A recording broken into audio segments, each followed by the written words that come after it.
I got lost and was taken by an all-women tribe. That night their chief demanded an AR. He had always loved exploring the unknown. Since he was a child, he had felt an unusual pull toward places where few people dared to go. The forest, the mountains, even abandoned villages, each held a story, and he wanted to live those stories firsthand. This time, he had chosen a region that locals often spoke about in hushed voices. They called it a land where nature ruled completely, a place far away from roads, towns, or the hum of civilization. According to them, many had ventured in, but not all had returned the same, or at all. He packed lightly, carrying only essentials, a small backpack with water, some food, a compass, a map he had painstakingly drawn from bits of information, and a notebook to record his experiences. As he stepped into the dense forest, a mixture of excitement and caution filled him. Breath. The air smelled of earth and moss, and he could hear the soft rustle of leaves above. Birds called to each other, but their songs sounded strange to him, almost as if warning him to be careful. Hours passed as he walked deeper. At first, everything seemed manageable. The path was uneven, but he could follow animal tracks and broken branches as signs of direction. He noticed small details that others might overlook. The delicate pattern of mushrooms at the base of an old oak tree, a squirrel darting through branches, a sudden burst of sunlight glinting through the canopy. Each moment felt alive, magical, and yet slightly eerie. By noon, the sun was high, but the forest was still thick and shadowed. He stopped by a stream to rest and drink water. Bursts. The sound of running water was comforting, a small thread of familiarity in the otherwise strange environment. As he sat on a rock, he reflected on his journey so far. He had always been cautious, yet he realized he was moving faster than usual, driven by curiosity and the desire to see something extraordinary. Perhaps that was his mistake. After his brief rest, he continued on, guided by instinct more than the compass now. The forest seemed to shift around him.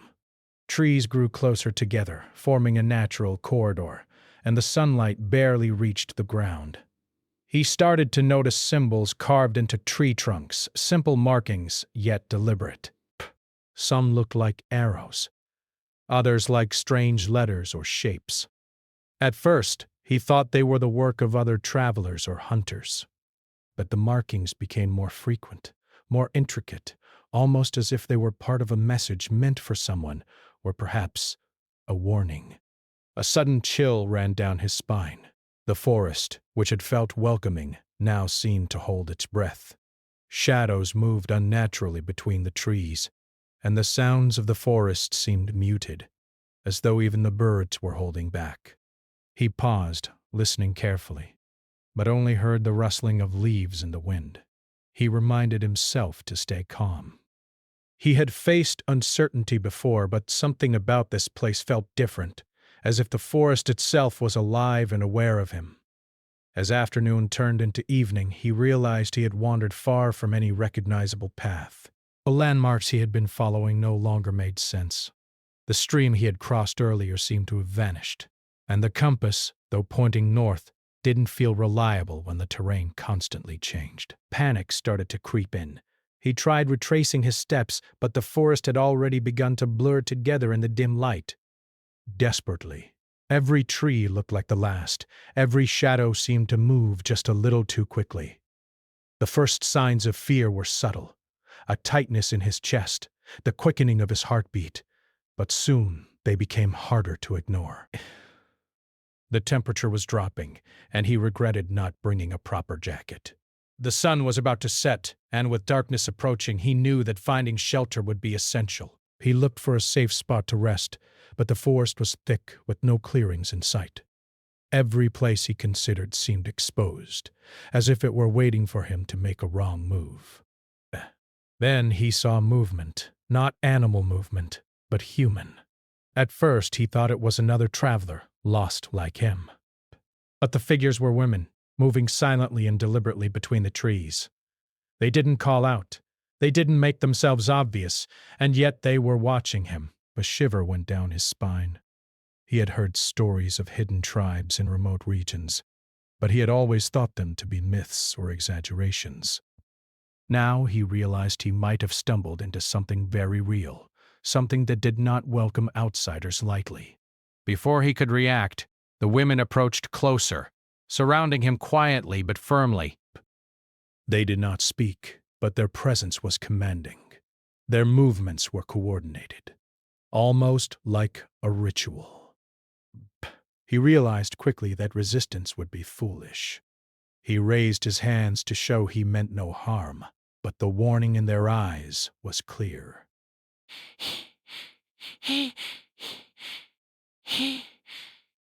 Breaths. Fear and awe mixed inside him as they guided him through a narrow path he had not noticed before. The forest seemed to close behind them, hiding the route from anyone else who might stumble upon it. Hours felt like minutes as they moved deeper into the woods. The women seemed to know every twist and turn, navigating through what to him felt like a labyrinth of trees and rocks. Peace. Finally, they arrived at a hidden village built in harmony with the forest. The houses were small, crafted from wood and natural materials, almost camouflaged within the environment. Smoke rose gently from chimneys, and the sound of running water suggested a nearby stream or river. Everything was alive, functional, and yet utterly foreign. He was brought to the center of the village, where the women formed a circle around him. Their eyes were curious but cautious. They did not speak his language, and he did not understand theirs. Yet there was communication in gestures, expressions, and the intensity of their gaze. He realized he had entered a world completely apart from the one he knew. Every step he had taken into this forest had led him to a place governed by rules he could not yet comprehend. That night, as he lay on a simple bed in one of the huts, he tried to process what had happened. He had always dreamed of adventure, of discovering the unknown, but nothing could have prepared him for this. Fear, curiosity, and disbelief battled within him. Who were these women? Why had they taken him? And what would happen to him now, that he was trapped in a world so different from his own? Sleep came fitfully, filled with strange dreams of shadows and whispers. The forest outside seemed alive, even in the dark, and he wondered if it would protect him or harm him. Deep down he knew that the events of the coming days would change him forever. He had crossed a line from which there was no turning back. The adventure he had always sought had begun, but it was unlike anything he had imagined. By the first light of dawn he was awake, listening to the village stir. The women moved with purpose, preparing for the day with a rhythm that felt both foreign and precise. He realized that the forest, the village, and the women were all connected in a way he did not yet understand. And in that moment a mixture of fear and awe filled him. He was alone, out of place, and completely at the mercy of this hidden world. But he also felt a strange thrill. He had discovered something extraordinary, something no one he knew would ever believe. The first full day in the hidden village was unlike anything he had ever experienced. As the sun climbed above the trees, he could see the full scale of the place where he now lived, whether temporarily or indefinitely. The village was small but carefully organized, built entirely to blend with the forest. The huts were made of wood, vines, and leaves, and the pathways between them were lined with stones that fit naturally into the earth. Small gardens grew near each home, filled with vegetables and herbs, and the scent of fresh water from a nearby stream filled the air.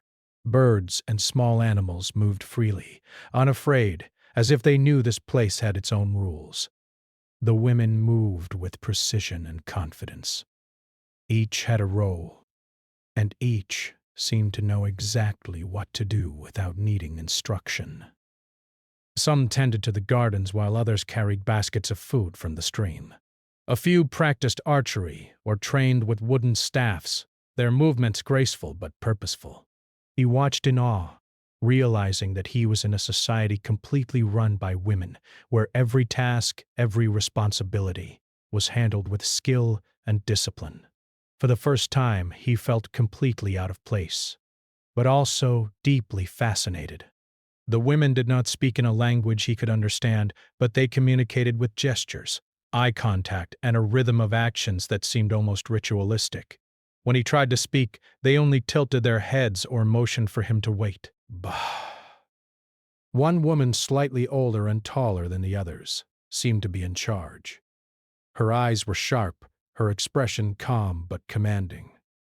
Everything about her suggested authority, and he quickly realized she was the chief of this all-women tribe. Every movement the other women made seemed to be in her silent guidance. He was given a small task to help with, a simple chore like carrying water from the stream or gathering herbs. Though small, it was both a test and a lesson. As he followed instructions, he realized how precise everything was. A misplaced step or careless action drew a gentle but firm correction from the women, and he quickly learned to be careful.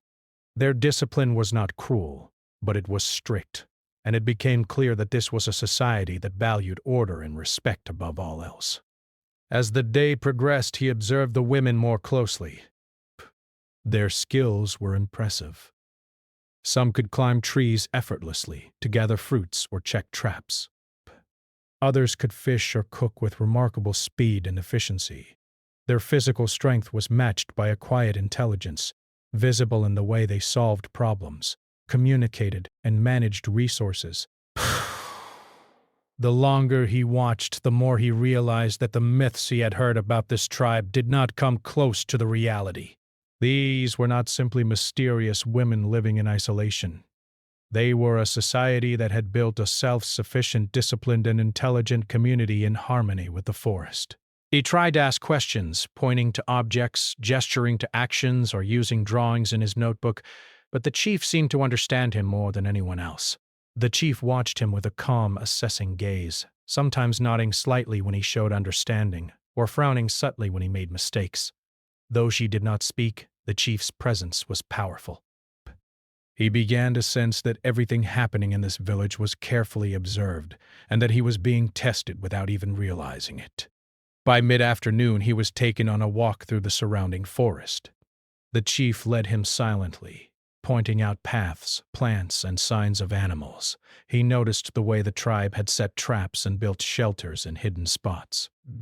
Everything was designed to maintain safety, to protect the village from outside threats. He realized that the women had learned to live in complete balance with nature, taking what they needed while leaving the forest itself unharmed. Every action seemed intentional, every skill perfected over years of experience. As the sun began to lower in the sky, he was introduced to more members of the tribe. Some were young, energetic, and curious, while others were older and wise, their eyes carrying years of knowledge and experience. Though he could not understand their words, the warmth of their smiles and the care in their gestures made him feel that he was not entirely unwelcome. But still, he was aware of his position. He was an outsider, a stranger, and for reasons he did not yet know, completely at the mercy of this hidden society.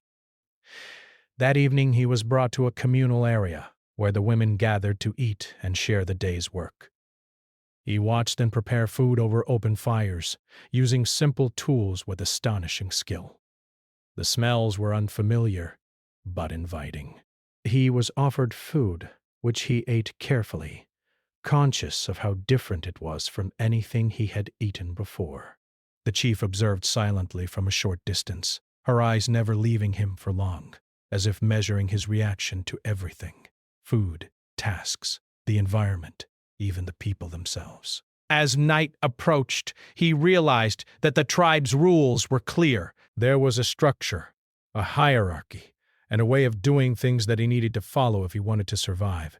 The women seemed to communicate not just with words, but with actions and expectations, and he understood that his behavior was being judged constantly. Every small mistake could have consequences, but so could small successes. This realization made him cautious, but also more attentive. He had survived alone in forests before, but never under the watchful eyes of an entire community. Before he slept that night, the chief approached him. She did not speak, but she gestured for him to follow her to a small clearing near the edge of the village. The moonlight illuminated the trees, and for a moment he thought he understood what she wanted. She pointed to the forest around them, then to him, then raised her hand as if to ask him a silent question. He felt a mix of fear and curiosity. Though he did not understand the language, he felt the meaning clearly. He was part of something now, whether he liked it or not, and the coming days would reveal why. As he lay on the simple bed in his hut that night, he thought about everything he had seen that day. The forest, the village, and the women themselves were unlike anything he had ever imagined. The fear he had felt when first captured had not disappeared, but it had changed. Now it was mixed with fascination, wonder, and a strange respect for the way the women lived and organized their society. He realized that he was learning not just about them, but about himself, his ability to adapt, to observe, and to survive in a world completely alien to him. Sleep came slowly, filled with dreams of the forest and the village. He dreamt of the women moving silently among the trees, their faces serious but not cruel, guiding him without words. He dreamt of paths that seemed to twist and change, of hidden rivers and gardens, of fires that burned brightly in the night, without smoke rising too high. Even in dreams he felt that this place was alive, and that it demanded something from him. Attention, respect, and perhaps understanding. By the morning he woke with a renewed sense of purpose, but he had survived his first night, learned the rhythm of the village, and begun to understand the ways of the tribe. He did not yet know why he had been taken or what the chief wanted from him, but he knew that the next days would bring answers. He was no longer just a traveler lost in the forest. He was now part of a hidden world, a society entirely run by women, and he had been brought here for reasons he could not yet comprehend. Every step he took that day, every gesture he made, and every interaction he had would shape the path ahead. He understood more than ever that survival in this place was not just about strength or courage. It was about observation, respect, and adaptability. And deep down he felt a strange thrill, the same thrill that had led him to explore the unknown in the first place. The adventure he had sought had arrived, and it was far beyond anything he could have imagined. The third day in the village began quietly, but he could feel a tension in the air that had not been there before. The women moved with their usual grace and precision, but their eyes occasionally flicked toward him, sharp and calculating. Even the youngest members of the tribe seemed to watch him more closely than before. He sensed that something significant was about to happen, though he had no way of knowing what it could be. Ah! The chief, as always, observed silently from a distance, her presence commanding the space without a single word. During the morning, he was given tasks that were more complicated than the previous days. He helped repair tools, carried supplies through narrow forest paths, and assisted in checking the traps set around the village.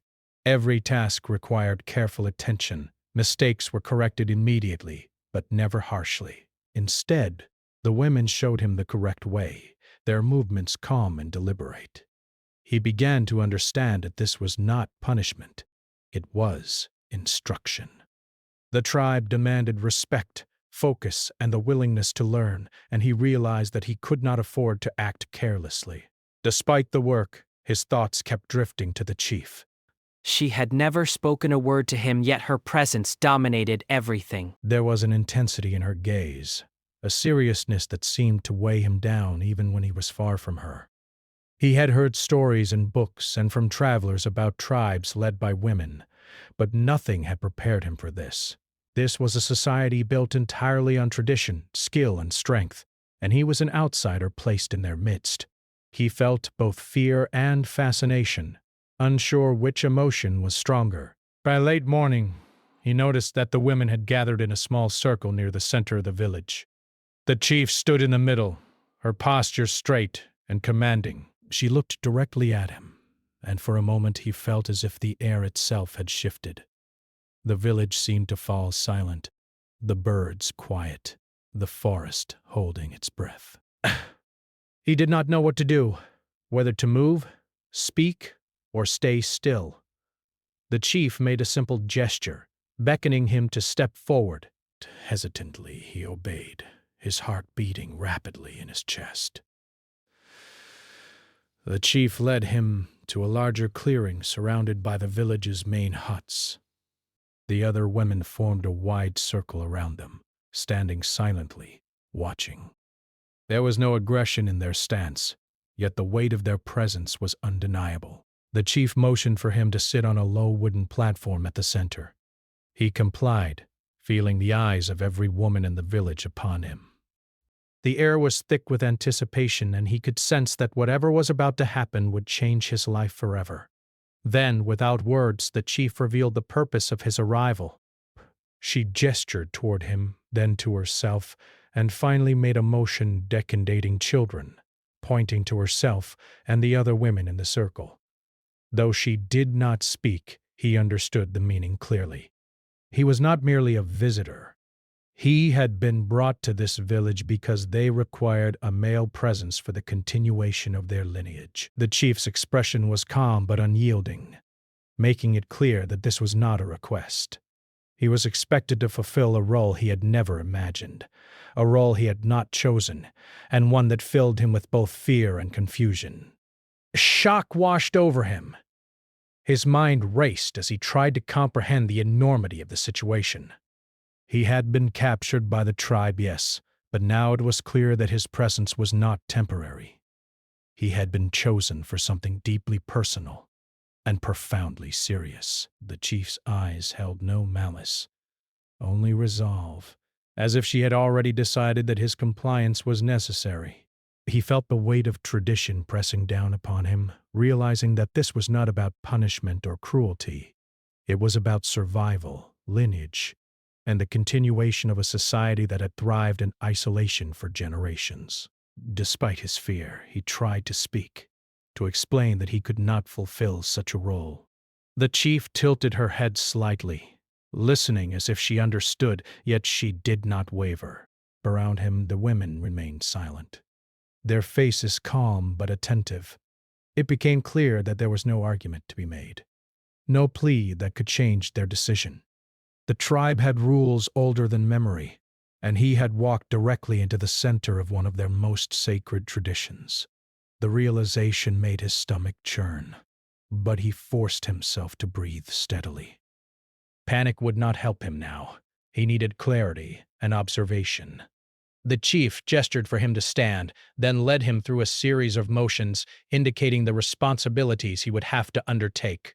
Though he could not fully understand the details, it was clear that he was being asked to integrate into their society in a deeply personal way. The women demonstrated rituals, daily practices, and even the care of the young, showing him the skills and knowledge he would need if he were to comply. The experience was overwhelming. Every motion, every glance, every detail of the demonstration was precise, deliberate, and filled with meaning. He noticed, too, that there was no malice in the way the tribe approached this tradition. They did not force him aggressively or treat him cruelly. Instead, they guided him, observing his reactions, his attention to detail, and his willingness to learn. It became clear that the chief's demand was not a punishment but a sacred responsibility. The women valued life, growth, and the continuity of their society. They had survived for generations without men, but tradition demanded that the lineage continue, and he had been chosen to help fulfill that need. Fear still gripped him, but curiosity began to creep in. He observed the tribe more closely than ever, noticing the care they gave to each other, the efficiency with which they worked, and the respect they commanded both from nature and from the younger members. This was a society built on cooperation, discipline, and skill, and it was breathtaking in its strength. The thought that he could play a role in such a community, albeit one he had never imagined, was both terrifying and strangely compelling. By afternoon, the chief had allowed him to rest briefly, though she continued to watch from a distance. During this time, he reflected on his situation. He was trapped, yes, but not mistreated. He had food, shelter, and safety, and the women around him were not cruel. only firm. The realization struck him that his survival depended not on resistance but on understanding and respect. If he wanted to navigate this society safely, he would need to learn their ways, follow their rules, and show that he could be trusted.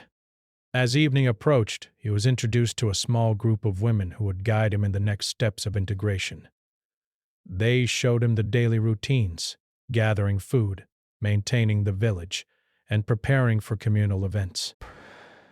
Every task was performed with precision, and every action had meaning. Though he could not speak their language, he began to understand through observation, mimicry, and careful attention.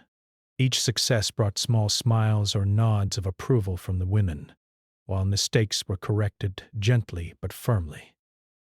The lessons were difficult, but he found himself learning quickly, driven by necessity and the desire to survive. That night, the chief called him again. This time, the gesture was unmistakable.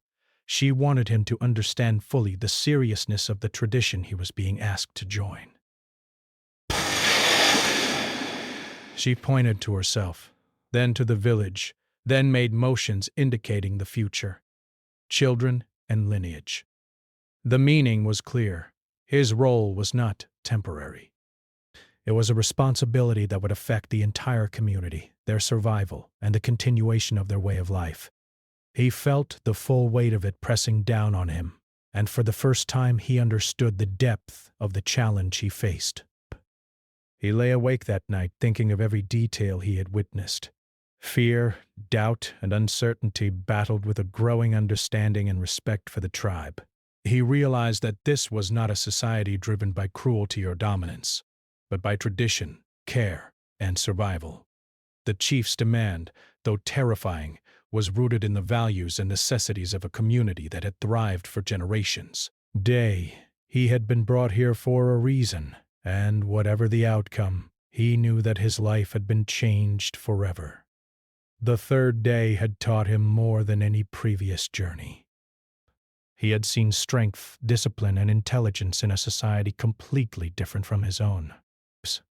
He had faced fear, realized his dependence on others, and begun to understand the complexity of human traditions that could seem strange to outsiders but were essential to those who practiced them.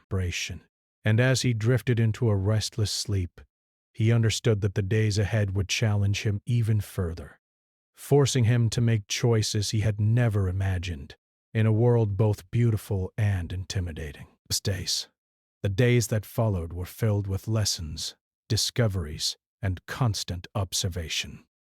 He quickly realized that survival in the tribe was not just about physical strength, but about learning their ways, respecting their rules, and understanding the unspoken codes that governed every action.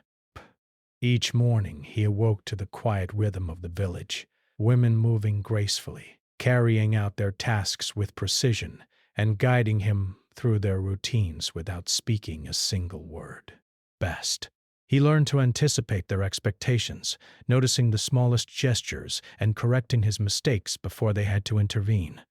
His first lessons were practical. He learned to gather food from the forest, understanding which plants were edible, which fruits were safe, and which herbs held medicinal value. The women demonstrated techniques for fishing, setting traps, and preparing meals, all while emphasizing efficiency and care.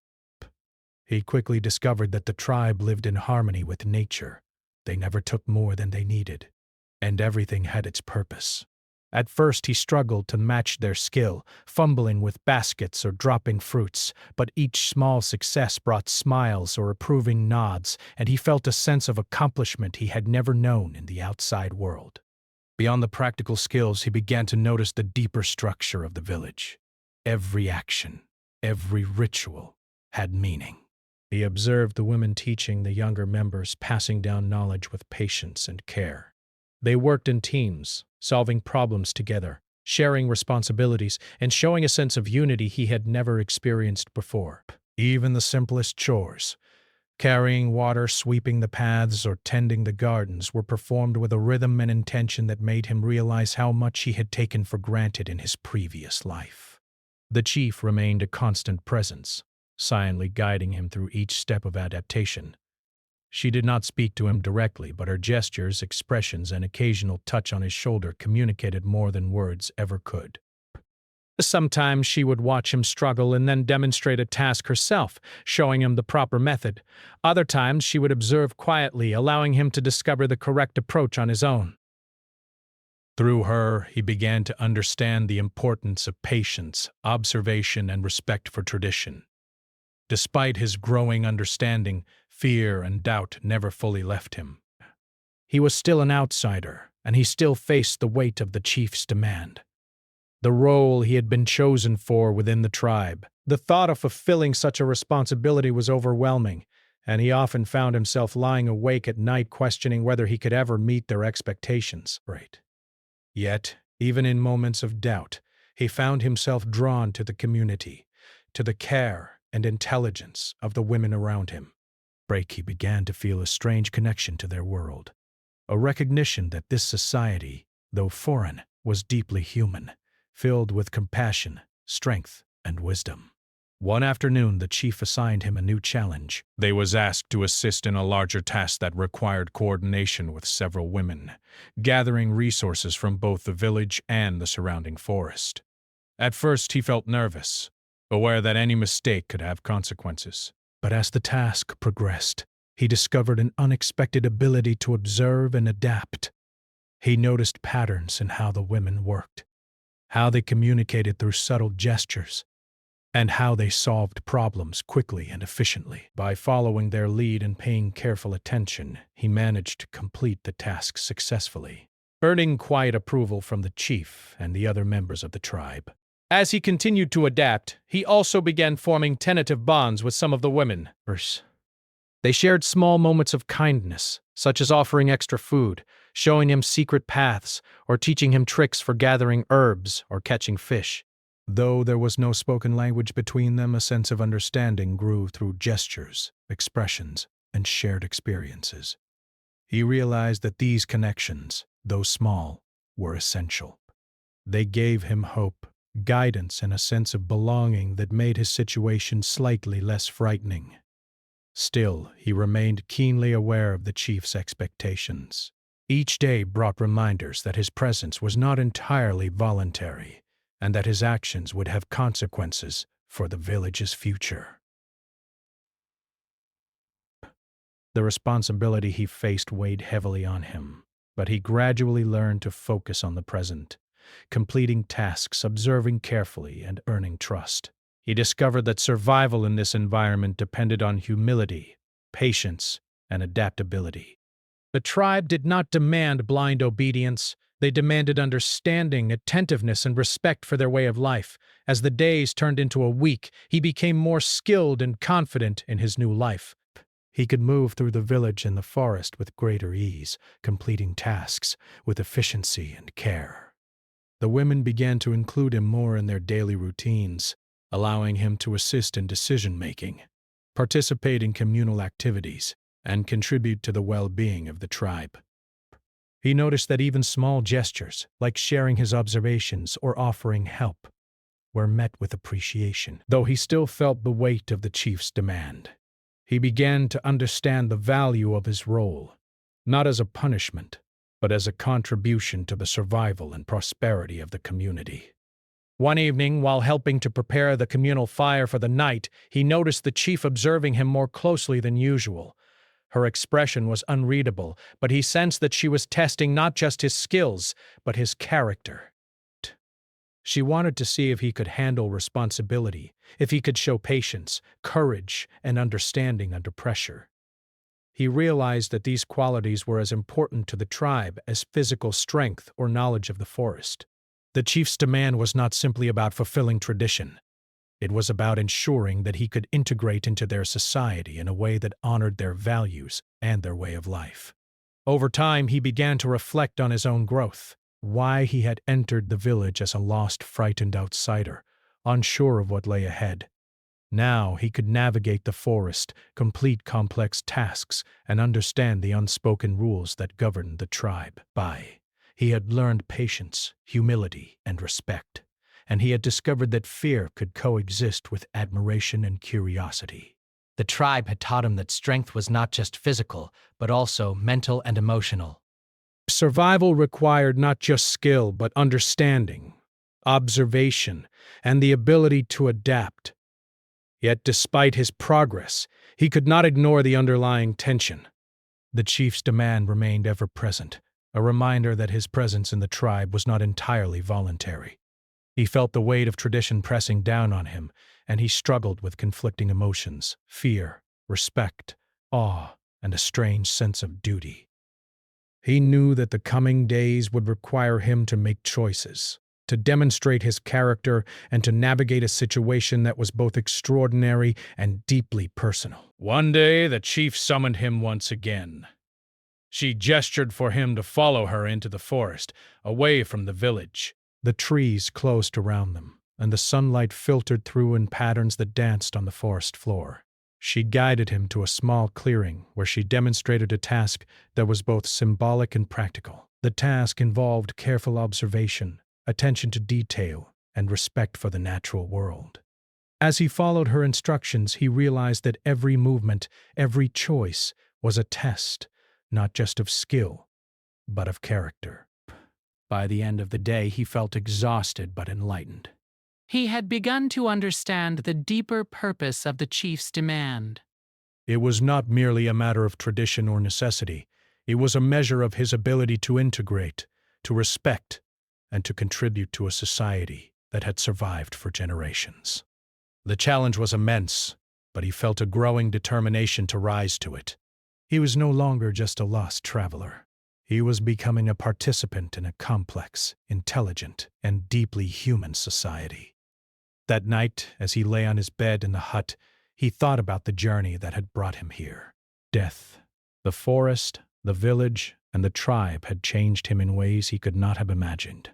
He had faced fear, learned patience, and discovered resilience within himself. He had formed connections with people who communicated without words, and he had begun to understand the value of a life lived in harmony with others and with nature. And though the chief's demand still loomed over him, he felt a sense of purpose, a feeling that he was part of something greater than himself. He realized that the experience was teaching him lessons far beyond survival. He was learning empathy, humility, and respect for traditions that were not his own.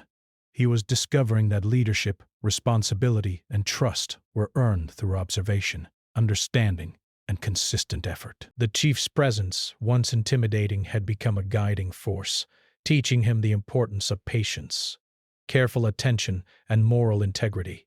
By the 4th week in the village, he could move seamlessly among the tribe. He knew the paths, the routines, the skills, and the unspoken rules. The women treated him with cautious respect, and the chief observed him with a calm satisfaction.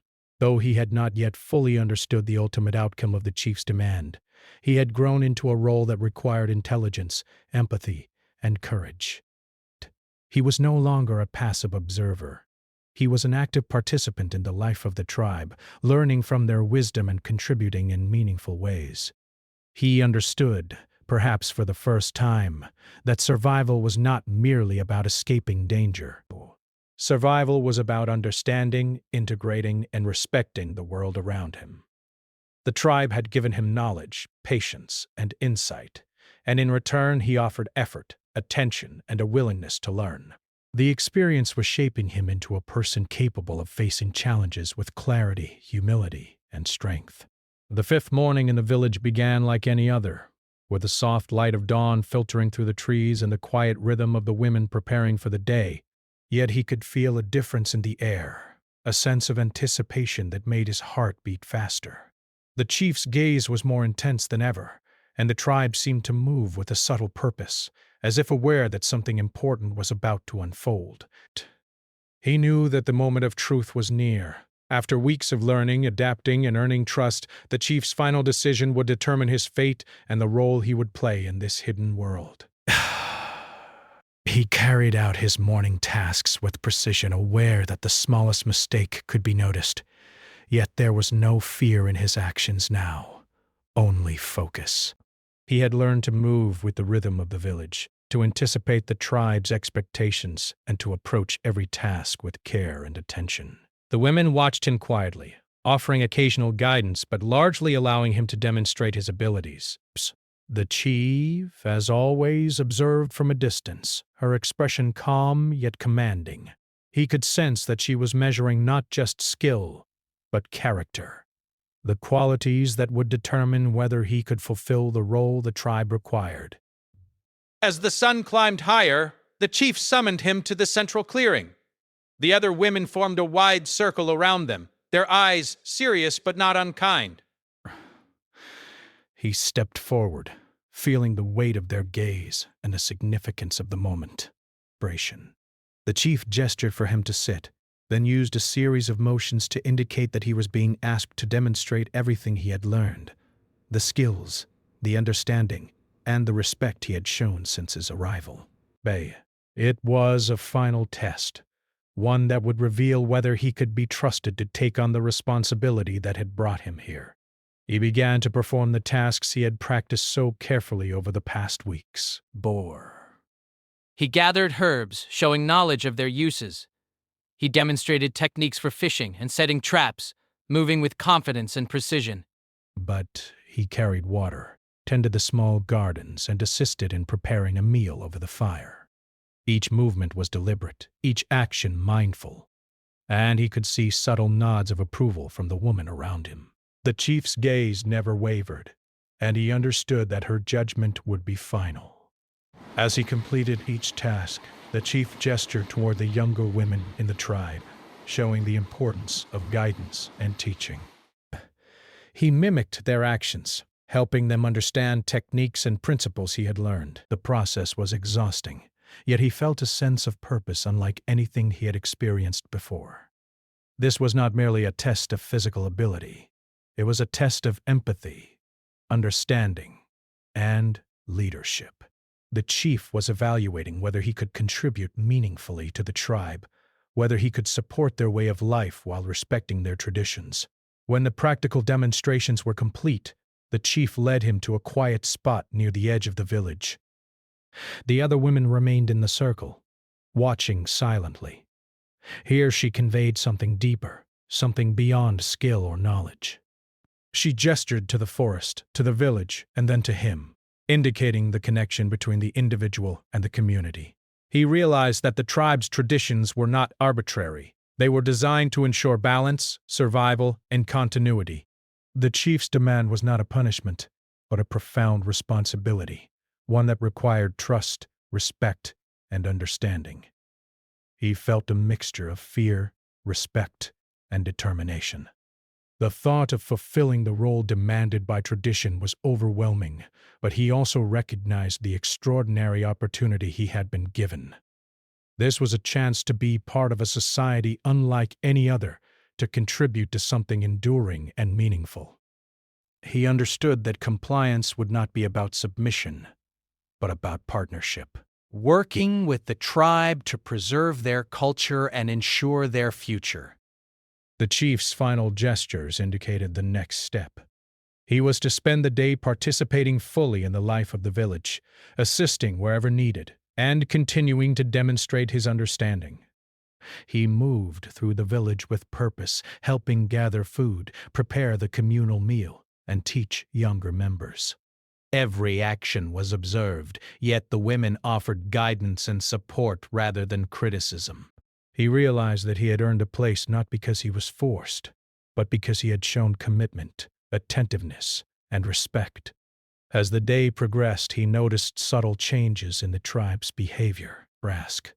The women moved with less caution around him, their expressions softer, their gestures more open. The chief occasionally nodded in approval, her eyes reflecting satisfaction and quiet pride. He felt a sense of belonging that he had not expected, a connection to a community that had initially seemed impossible to understand. The fear that had gripped him upon arrival was replaced by respect and admiration for the women who had guided him so patiently. By evening, the chief called him to the central clearing one final time. The women formed their circle once more, their faces calm and attentive. The chief's gestures were deliberate, clear, and final. She indicated that he had met the requirements of the test, that he had demonstrated the qualities necessary to fulfill the role demanded by tradition. Relief and gratitude washed over him, mixed with awe at the responsibility he had been entrusted with. He understood that this was not merely about survival, but about being a part of something far greater than himself. The chief then led him to a small group of women, including those he had grown closest to over the past weeks. They communicated through gestures and expressions, showing acceptance, encouragement, and trust. He realized that these bonds, formed through shared work, observation, and understanding, were the foundation of the tribe's society. It was not coercion or fear that bound them together, but cooperation, respect, and mutual support. He felt a deep appreciation for the lessons he had learned and the connections he had made. That night, as the village settled into quiet routines, he reflected on the journey that had brought him here. He thought of the fear and uncertainty he had felt upon first arriving, the challenges of learning new skills, and the intensity of the chief's demands. He realized that he had grown in ways he could not have imagined. He had discovered patience, humility, and resilience. He had learned to observe, understand, and adapt. Most importantly, he had learned the value of trust, respect, and collaboration. He also understood that the chief's demand was not an end, but a beginning. He had been entrusted with a role that required ongoing attention, responsibility, and care. It was a partnership with the tribe, a commitment to their way of life, and a recognition of the importance of tradition. He felt a sense of purpose that was both humbling and inspiring. He knew that the coming days would bring new challenges, but he was no longer afraid. He had learned to face uncertainty with patience and understanding, to act with respect and care, and to contribute meaningfully to the community around him. Breaths. In the quiet of the night, he could hear the sounds of the forest and the village blending together. The rustle of leaves, the trickle of water from the stream, the gentle murmurs of the women moving about.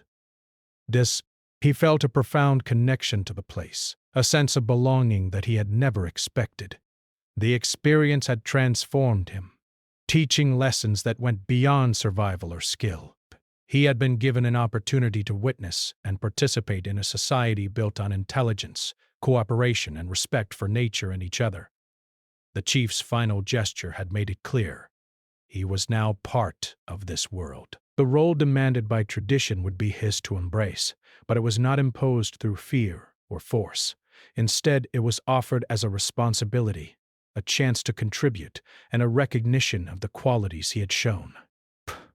He felt gratitude, awe, and a quiet determination. He knew that he had been tested, challenged, and transformed, and that he would carry the lessons of the tribe with him, both in action and in spirit. As he lay down to rest, he reflected on the journey from fear to understanding, from uncertainty to acceptance. The village, the tribe, and the chief had given him not only shelter and survival, but insight, wisdom, and a sense of purpose. He had entered their world as an outsider, but he had learned to navigate it with respect, patience, and humility. Now he was not merely surviving, he was participating, contributing, and growing within a society that had taught him more about humanity, strength, and cooperation than he could have imagined. The night passed quietly, filled with the soft rhythms of the forest and the village. He slept with a sense of peace and accomplishment, knowing that he had met the challenge before him. He had been tested, and he had proven himself capable. More than that, he had formed connections, learned vital lessons, and earned the trust and respect of a remarkable community. The chief's demand had been fulfilled, not through fear, but through understanding, effort, and shared humanity. By morning, he awoke ready to embrace his new role. He had learned that life in the village was not about dominance or fear, but about respect, cooperation, grace. He understood that the chief's decision was not the end of his journey, but a step into a life filled with responsibility, learning, and meaningful connection.